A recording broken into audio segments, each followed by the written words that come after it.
I was not planning on facing my potential demise when I started on my stroll that chilly late December night. My intention was no more than to find something to quench my very pregnant wife's cravings, along with some desperately needed solitude for myself. I don't mean to sound insensitive by any means. I do love my Christine very much. I think I fell for her within the first few moments of our initial meeting that brought us together. I had been alone for many years before my friends took it upon themselves to arrange the blind date. I had never cared for such things, but even an introvert such as I could be consumed from loneliness from time to time. She was truly a delight to be around, and it amazed me to find that we had so much in common. I considered myself to be of fairly unique taste, and it has always been difficult for me to form a relationship. My small circle of friends had been in my life for what felt like centuries, but I never could have predicted they would be the ones to introduce me to my soulmate. We married within mere months of being together. I worried we were rushing things a bit, that perhaps we had not yet outgrown our honeymoon phase, but I had never been so happy in my life. Over the years, our love have for each other never grew stale or predictable, and when she became pregnant, we were overjoyed at the thought of bringing a new member into our family. Unfortunately, my poor Christine endured some complications over the last few months and has found herself mostly bedridden. I have done my best to be the loving and supportive husband she has needed over this troubling time, but this has left little room for me to be alone with my thoughts, a necessity for the introverts of the world. So, when she had a late night craving, I was more than happy to take it upon myself to head out for a spell. She was hesitant to let me leave, as it was getting quite late and surely few stores would still be open. I assured her I would be able to track something down, but she still practically begged me to stay home. There had been a rash of killings of late in our humble little town, but the victims had primarily been brunette women. 4 dark-haired ladies, and 3 men of no distinct pattern, to be precise. Our local sheriff feared a serial killer was at large, but I presumed he had just watched entirely too many true crime shows. Perhaps I was too quick to dismiss his suspicions, as well as proving a little too eager to escape the house for a bit, but I understood Christine's concerns. I promised her I would keep my phone handy should she need me, before I kissed her on the forehead and made my way out into the night. It may have been wiser for me to arm myself with something more intimidating than my trusty pocket knife, but I wasn't overly concerned. This would be the first time I had braved the brisk night air for a midnight snack for my love, and I'm sure it won't be the last. So, I left out for my stroll, leaving the snow-covered car parked. It would have been obvious to make my trip faster if I'd chosen to drive, but I wasn't the biggest fan of driving on slippery roads. Plus, the walk would allow much more time for me to enjoy a bit of solitude. Once I was far enough away from the house, I lit a cigarette. My wife wasn't exactly fond of the habit that had been a part of my life since my teen years, but that wouldn't stop me from sneaking a few in when I got the chance. This was another thing that was far rarer of late. There are worse things people do behind the spouse's backs, so I wasn't exactly burdened with the guilt over it. She does have an uncanny sense of smell, though. I always kept hand sanitizer and a small bottle of cologne in my jacket for such occasions. Normally, on nights like these, she would be too distracted by whatever goodies I brought her to be concerned with whether or not I had snuck a smoke or two. Within 15 minutes, I was pushing through the door of the Gas and Sip, It was a decent little convenience store, which they had all decked out in Christmas flair. I toured the snack aisle with the little drummer boy echoed from the speaker above my head. I always looked forward to hearing the festive music in the stores this time of year, though many would just have droning elevator style tunes for ambient background music. Fortunately, my old buddy Eduardo behind the counter made sure to provide songs from his own playlist. Many gas stations wouldn't provide such things for their guests' brief visitation, but I think Ed did it more for himself than for anyone else. There were only 2 other people in the store at this hour, an older gent scratching lottery tickets up front, and another guy in the back sporting a brown hoodie in a thick winter coat. I couldn't see his face, but apparently to just be aimlessly window shopping. I couldn't help but wonder if he was just waiting for the place to clear out so he could pull a gun on Ed, but he'd only have himself to blame when my friend would inevitably draw the 12 gauge he kept under the counter. I shouldn't just presume anyone's ill intent just because they seem to be trying too hard to be inconspicuous, but the world has become a crazy place. Finding nothing to fit my wife's cravings just right, I just delved into the snack cakes. I dropped my armful of Twinkies, ding-dongs, and donuts on the counter, to which Ed chuckled. "Want some insulin to go with that?" he laughed. "May not hurt to grab a shot or 2, I replied with a smile. "Chris about ready to pop?" Ed asked. "You have no idea," I laughed. We had been frequenting this gas station for some time, so Ed was more than familiar with us. He had even been at the house on the rare occasion he had a day off, but he stayed extra busy of late since his father retired. The store was family owned, but he hoped to be able to hire a few more hands after the first of the year. God knows the poor guy needs a break. "You know that guy?" I asked, nodding my head to the man in the brown hoodie, who still stalked the rear aisle. "Never seen him before," Ed replied, handing me the double-bagged sack of goodies. "Just be safe, man," I said. "No worries, brother," my friend said with a wink, knocking the barrel of his sawed-off shotgun against the back of the counter. I just gave him a smile as I took the bulging plastic bag from him. "Merry Christmas, Ed," I said with a wave while I headed for the door. "Back at you, man," he replied. The cold breeze practically smacked me in the face when I pulled the door open. It was almost stiffeningly hot in the gas station, and I had almost forgotten how chilly it was outside. Though I was sure the snacks I had gathered would suit my own sweet tooth, I hated the idea of disappointing Christine. Even with how miserable her advanced pregnancy had been, she rarely asked for anything. And the only other store that may be open at this hour was a good couple of miles away. Perhaps I would take that drive tonight after all. Having decided to return to my house to grab the car, I turned my back to the gas and sip and began my trip. I figured I'd check back in on my wife before heading back out into the cold, though I was sure she would try to convince me out of it. Still, I would be damned if I was going to let her down. So my mind was made up.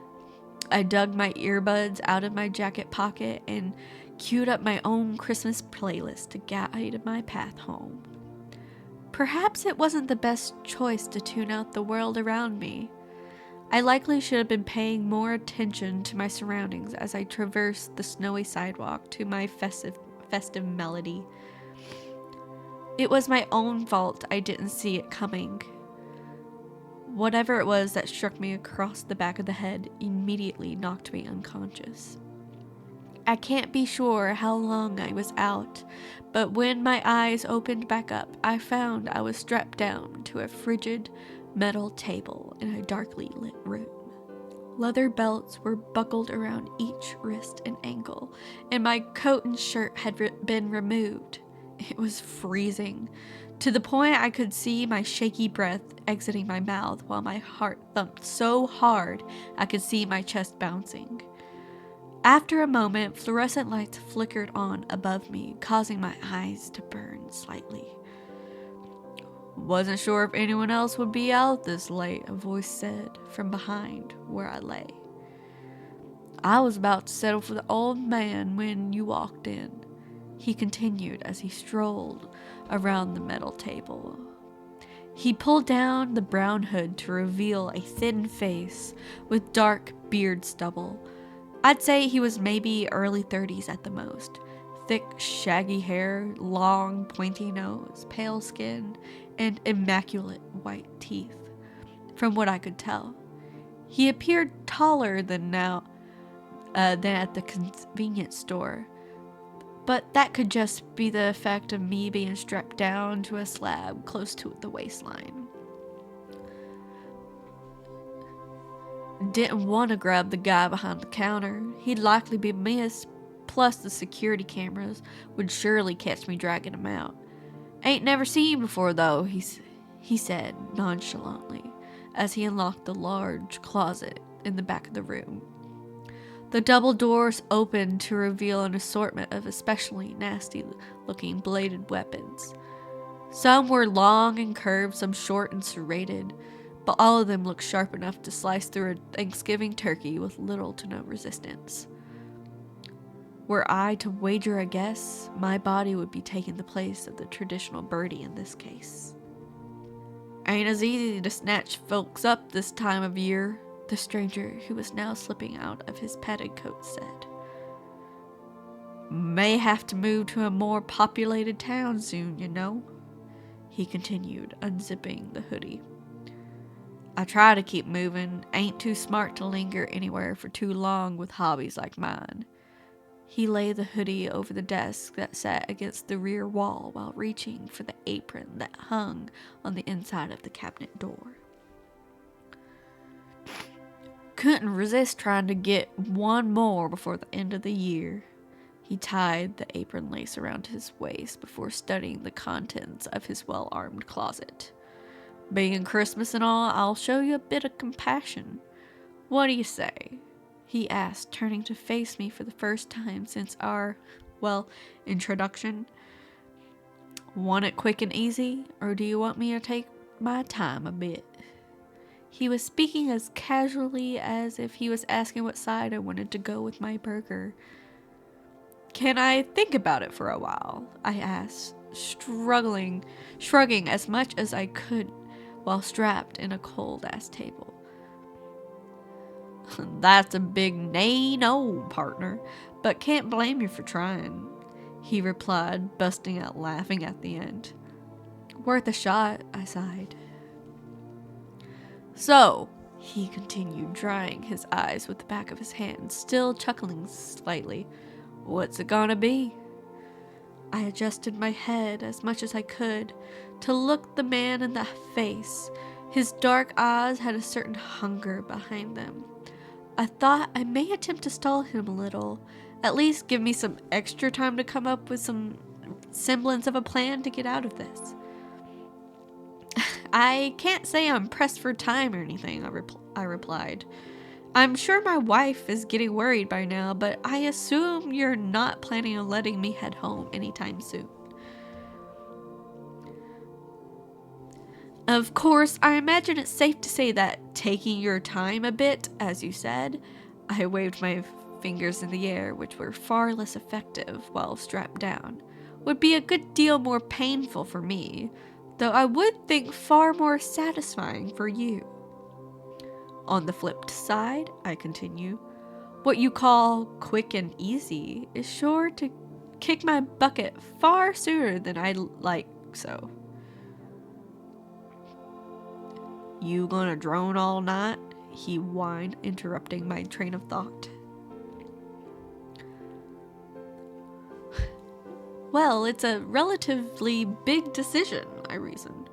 "Jesus Christ, just give me an answer or I'm gonna choose for ya," he belted out. He was glaring at me with his hands on his hips and head tilted to the side. It felt similar to the time I accidentally chucked the baseball through my windshield of my dad's truck. That I'm not angry, I'm disappointed sort of look. The idea of someone I presumed to be a serial killer being let down by my actions almost made me giggle a bit. Well, he yelped. I don't know, I retorted. What would you choose? Huh? He instantly, calming from his previously aggravated state, while forming an expression that almost resembled a poor attempt at a Robert De Niro impression. Guess I really never thought about it from the other side of the table. He grabbed the armrest of the chair, which rested in front of the desk, and glided it across the floor to my bedside. He rubbed the back of his neck while taking a seat next to where I lay. I mean, I guess I get what you're saying now, he said. It really is a tricky situation. Right? I replied, feebly shrugging again. Sure, quick wouldn't hurt nearly as bad. Wouldn't do a whole lot for me either, to tell you the truth, he continued, showing almost exaggerated effort on his face. Slow would definitely not be a walk in the park for you either, but I'd sure as shit have a good time. He was rubbing his hand across the stubble of his chin. That way is a hell lot more tiring too, and it's been a long frickin' day. We glared at each other, each of us puzzling over both sides of the equation. It's a conundrum, he said, shaking his head with a half smile. A dilemma even, I remarked. The room fell silent as we considered our options, though I wouldn't say I was in a particular rush to come to whatever would qualify as a mutual beneficial selection. I would imagine we each had different desired outcomes in mind. As I lay there considering my next move, I became aware of the lump in my back pocket. The stranger had apparently not thought to remove my wallet as he stripped down my upper half in preparation for tonight's activities, and it would appear he had also neglected my trusty pocket knife, which felt like it still lay snugly in the other pocket. Flip a coin? I suggested, breaking the silence in hopes of distracting the pondering man for a moment. Now that's a good idea, he exclaimed, holding his pointer finger up, as though we're chanting Eureka! He quickly got to his feet and practically sprinted the small distance between the chair and his jacket. He rummaged around in his pockets while I gently slid my left butt cheek in the direction of my leather-bound wrist. I'm gonna say heads to make it quick, and tails we go all night. What you think? He asked, spinning in place to look me in the eye. I was attempting to be as discreet as possible, but I was almost caught red-handed when he turned. Luckily, he appeared too distracted to notice what I was attempting to do. Sounds fair, I said, tilting my head. He grinned like a madman and went back to digging through his coat and hoodie. Before I felt secure enough to get back to my quest, the man dropped his hands to his sides dejectedly and turned to face me again. No coins, goddammit, he said, shaking his head from side to side. Well, shit, I agreed. He glanced around the room as though there was a secret stash of quarters he had neglected. Be right back, he stated, before heading towards the door he had previously entered through. Don't go anywhere, I heard him chuckle as he darted up an apparent stairway. With the door ajar, I could make out what sounded like an odd individual rummaging through drawers, seemingly right at the top of the flight of stairs. I wasted no time in continuing my efforts to free my knife from my pants. I finally gripped onto it with my fingers while I heard items heavy and lightweight scatter across the floor above. I pulled my weapon of choice free and flipped the blade open. I slipped it between the strap and my wrist and quickly began carving through the belt. Just as a jubilant yell echoed above, followed by excited footsteps thundering down the steps, I managed to break my left hand loose. I gripped my knife underhanded and prepared to strike as soon as he got close enough, when something happened I don't think either of us saw coming. Given the fact the cold steel table I was propped up on was facing away from the entrance to the room, I can only speculate what occurred based on the noises I heard. The hammering footsteps seemed to come to a halt as soon as the man hit the threshold of the room I occupied. There was a loud snapping sound, followed by the beginning of an F-bomb, leaving the man's lips, accompanied by the screeching of oof. I then found myself able to view the shaggy dark hair of the man as he slid face first across the floor to my right, while a shining nickel rolled across the cupboard full of nasty carving tools. The complete absence of anything audible afterwards left me to conclude that he had knocked himself out cold. I took the opportunity to unbuckle the belts around my other wrist and ankles before heaving the man from the ground to the table I had previously occupied. Unfortunately, by cutting through the left strap rendered me unable to buckle all his limbs, so I simply sliced through a few tendons in his forearm while he slept. I managed to locate my shirt and jacket, which had been tossed on the plastic-lined floor in the corner of the room. Once I felt the warm blood make its way through my extremities again, I dug through the stranger's jackets in hopes to find a phone to call my wife. I could only assume my own device was still on the side of the road I was abducted from. But I had committed Christine's number to memory since our first official date. Not only was my search successful in locating a phone, but I also recovered a set of keys.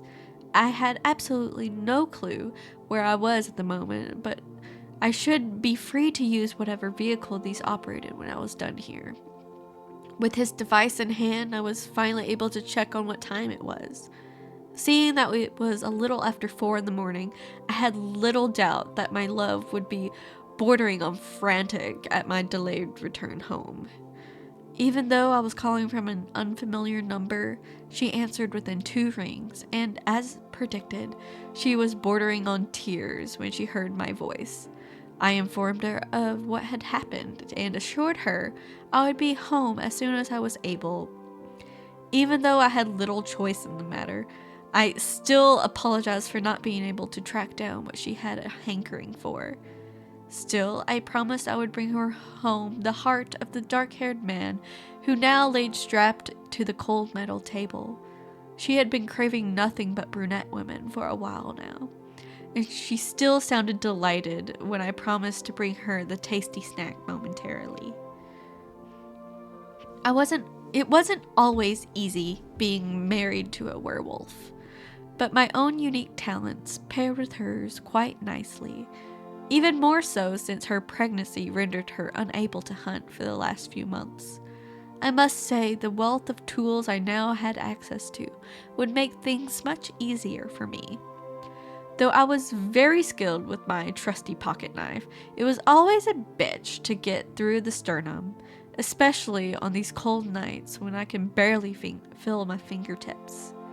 "I'll be home soon," I said to Christine, making kissing noises into the phone, while the man bounded to the table was moaning himself back to awareness.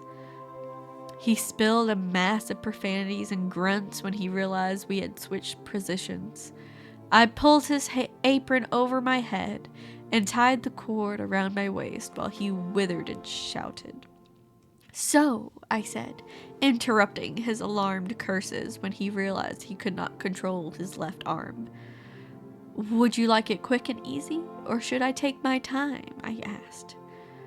His reply was not very helpful, as it was only concerned the variety of things he would like to lodge between my buttocks. Fortunately, while the stranger continued to rage on, I noticed the light reflecting off the shiny nickel that lay at the base of the tool closet. Heads! I exclaimed, retrieving the coin from the floor. Looks like quick and easy for the win. I continued before reaching for his phone once more. I made a quick search for a festive playlist to provide a joyful soundtrack for the work ahead. I smiled as I shuffled through the vast menu of Christmas tunes, with the knowledge I would be back in my wife's loving arms soon.